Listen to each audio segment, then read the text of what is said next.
அந்த பொண்ணு தான் கல்யாணம் பண்ணணும்னு நீங்க வந்து யோசிப்பீங்க. ஒரு நிமிஷம் கூட வாழ்ந்தா போதும்னு நினைப்பீங்க. ஒரு ஒரு ஒரு வருஷம் கழிச்சு ஏன் பேச மாட்டேங்கிறீங்கன்னு அந்த பொண்ணு கேட்கிற அளவுக்கு நீங்க வேலைய சுத்திட்டு இருப்பீங்க. ஏன்டா மேரேஜ்க்கு முன்னாடி இவ்வளோ பேசினியேடா என்ன உட்கார வச்சு. இப்ப ஏன் பேச மாட்டேங்கிற? உங்களுக்கு கமிட்மெண்ட் வேற இருக்கும். ஸோ புடிச்சதுன்னு லைஃப்ல எதுவுமே இல்ல. மாறிட்டே இருக்கும். மாற்றம் நடந்துகிட்டே இருக்கும் வாழ்க்கையில. ஃப்ளோல போய்க்கிட்டே இருக்கும். எல்லாம் சேஞ்ச் ஆகிட்டே இருக்கும். எதுவுமே பெர்மனன்ட் இல்ல. மேபி அது மெச்சூரிட்டியான ஏஜான்னு தெரியல. அப்படிலாம் அதான் இல்லப்பா. எனக்கு புரியல. உங்களுக்கு என்ன பிடிக்கும்? சிஎம் ஆகணும்னு ஆசை இருக்கா உங்களுக்கு? அப்படி ஆயிட்டீங்கன்னா, அதுவுமே ஒரு வருஷத்துல பிடிக்காது உங்களுக்கு. பட் அப்ப எத நோக்கி தான் சார் ஓடுறது? இப்ப நம்ம வந்து ஆசையே இல்லாம இருந்துட்டோம் அப்படின்னா ஏன் ஓடுறீங்க? அதான் இப்பவே நின்றுங்கன்னு. இல்ல இப்ப ஒரு டைரக்ஷன் பண்ணணும்னு ஆசை. கஷ்டப்பட்டு ஒரு உங்களுக்கு சான்ஸ் தேவைக்கு கிடைச்சு தான் பண்ணணும் வேலைய. உங்களுக்கு தேவைன்னு ஒண்ணு இருக்கும் இல்லையா?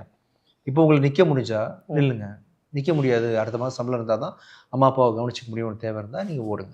சிலர் வந்து 3 தலைமுறைக்கு சொத்து இருக்கும், எல்லாம் இருக்கும். அவன் பணத்துக்கு ஆசைப்பட்டு பிச்சைக்காரன் மாரி ஓடுவான் பார்த்தீங்களா? அவன பார்த்தா வருத்தமா இருக்கும். டேய் ஏன்டா அவன் அடுத்தவன் பணத்த புடுங்கி சாப்பிடணும்னு ஒரு நோக்கத்திலேயே அலைவான். அவன் தான் ரியல் பிச்சைக்காரன்.